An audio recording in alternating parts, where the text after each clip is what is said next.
Greetings folks, Steve here to give you my full review for Mickey 17 starring Robert Pattinson. As of this recording, I saw it yesterday and I'm going to give you the good, the bad, and my final verdict overall. Of course, this review is going to have spoilers later in the video, so I will warn you before I get to that section of the review, so don't worry. With that being said, let's get into it. Mickey 17 is written and directed by Bong Joon-ho. It is rated R with a runtime of 2 hours and 17 minutes. Gonna get right down to it, starting with the good. The cast is just great all across the board. Mark Ruffalo and Toni Collette are comedically unlikable characters. They're very over the top in their performances, and for good reason, as they are the antagonists of this story as like a dictator couple, Kenneth Marshall and his wife, Ilfa. Steven Yeun also plays kind of like a sleazeball character who's supposed to be Mickey's, friend, but not really. And I thought, he was great as well. I thought he had some good scenes with Pattinson. Naomi Ackie had great chemistry with Pattinson. She plays the love interest here, and I thought that their, chemistry on screen was very natural and organic, so I enjoyed their scenes together. But of course, that brings me to the standout performance, and it's no surprise here.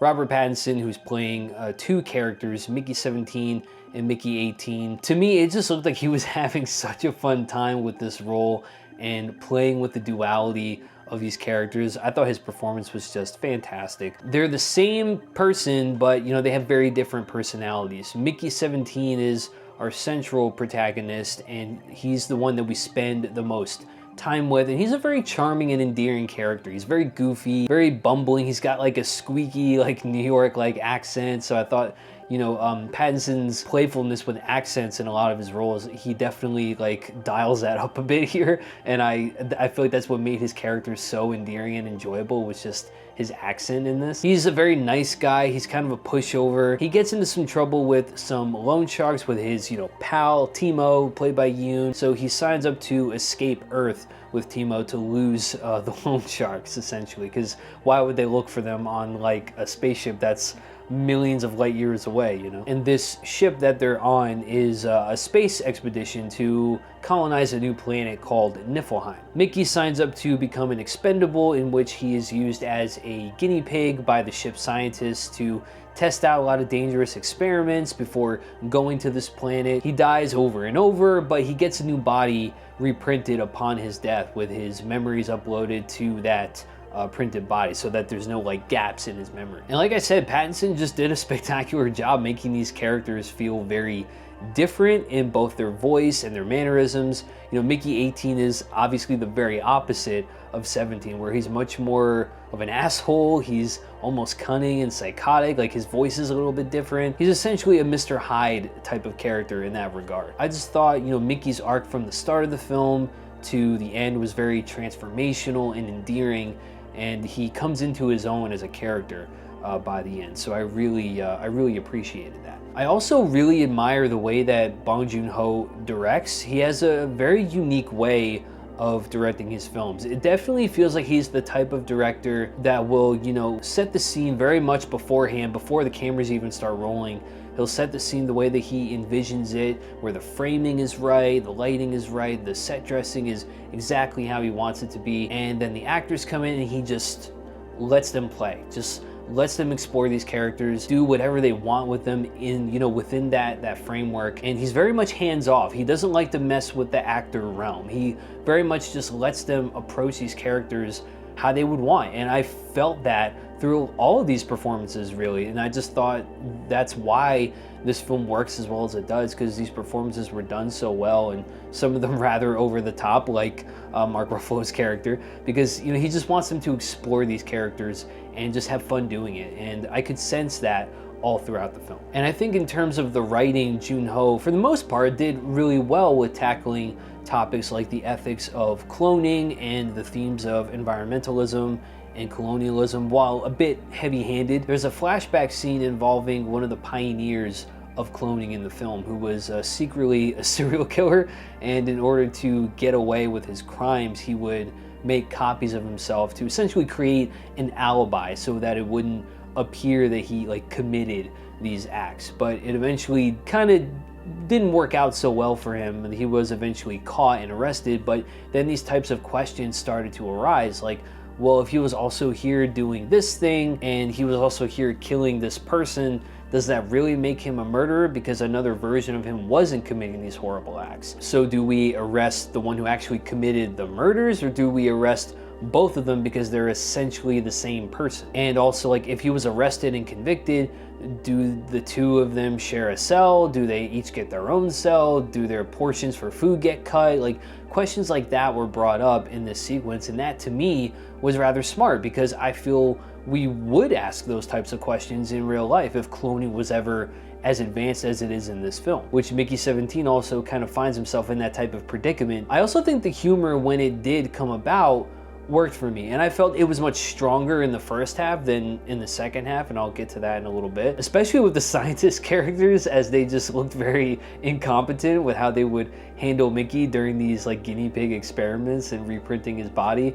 I just thought, you know, the dryness of the humor with those characters was like a particular highlight for me. And I always usually poke fun at visual effects because they're usually not done so well these days. Like, if you look at films from the 90s that are heavy on CGI, like Jurassic Park, I still think that holds up today. And you compare it to, like, say, like Brave New World, not looking too great. But the CGI here, the visual effects, I think were really well done. I couldn't really find moments where it looked jarring or weird in any way, especially in terms of Pattinson's performance, as he also has many scenes where he's playing both characters in the same shot. Usually when that happens, you can kind of tell where the real actor is and where the stand-in actor is, and where the actor's face was just CGI'd onto the stand-in's body, giving the impression that, you know, he's two characters in one frame. I know that there's old school ways to like tackle that type of trickery with a film, but for some reason it looked so seamless here. I don't know what they did to achieve that, but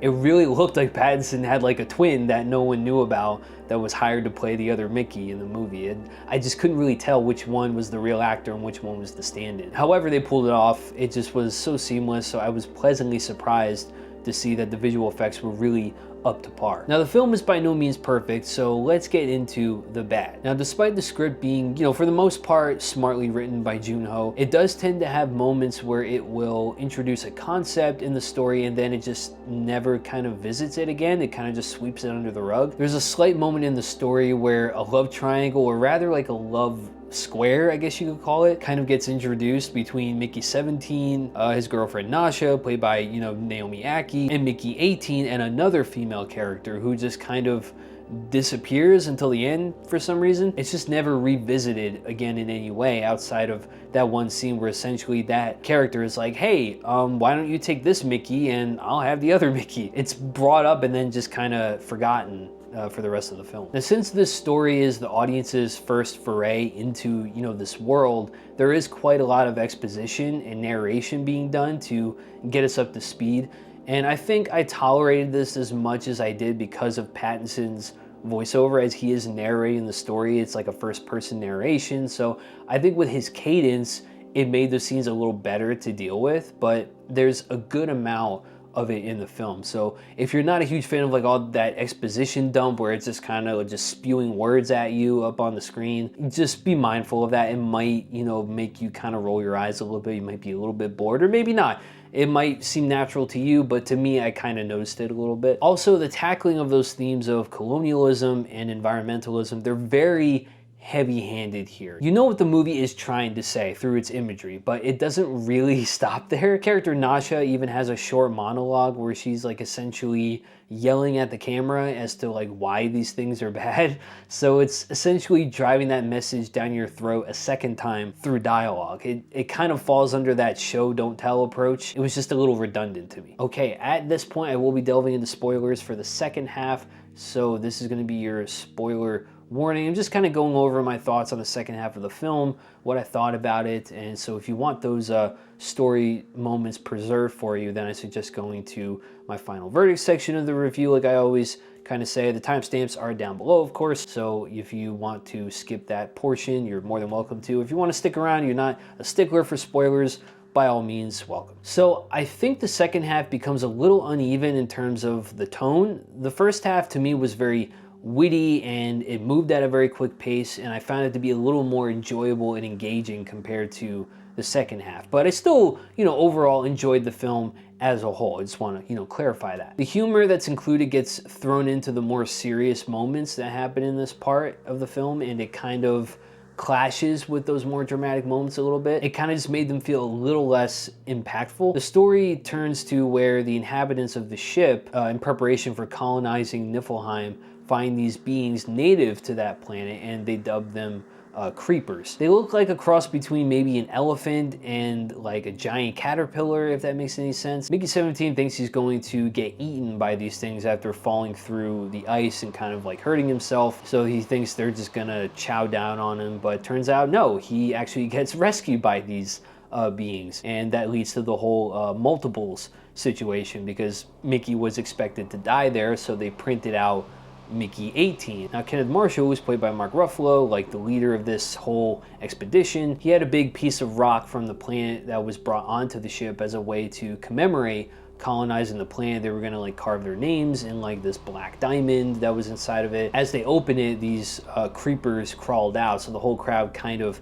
panics and one of the creepers gets shot and killed. So the mother of all of these things is basically mad and brings all of them to the ship to essentially threaten them, as the ship has one of her babies and the mother wants the baby back. So it turns into this sort of like standoff to prevent a war, with Mickey 17 caught in the middle and trying to put a stop to it. This is where those heavy-handed themes are at their most obvious. Not saying, of course, that the message wasn't important by any means, but it's delivered in a more clunky and less organic manner than I would have expected. Also, the running joke with Toni Collette's character and like her creating sauce was just done to death, and I was just kind of rolling my eyes like, no one cares about your stupid sauce, lady. Just fuck off already. But by the end, I think Mickey 18's sacrifice, along with Kenneth Marshall, he essentially like blows himself and Marshall up. It allowed a pretty satisfying, ending to Mickey's arc, where he accepts being human and not immortal, and just being who he is and being okay with that. He becomes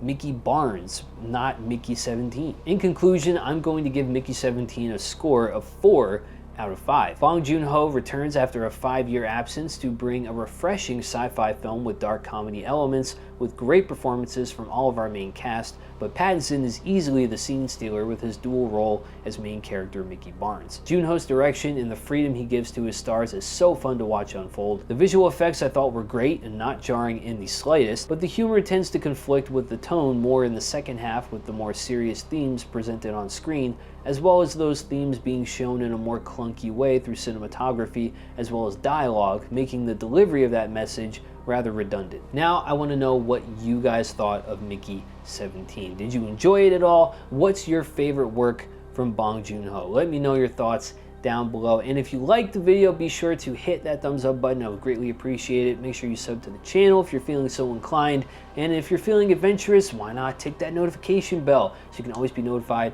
when more content drops on the Geek Boulevard channel. I would greatly appreciate that. But I thank you all for tuning in. Remember to stay classy, stay geeky, and I'll catch you in the next video. I don't like you, but I'm you. I'm not you. I'm gonna kill you.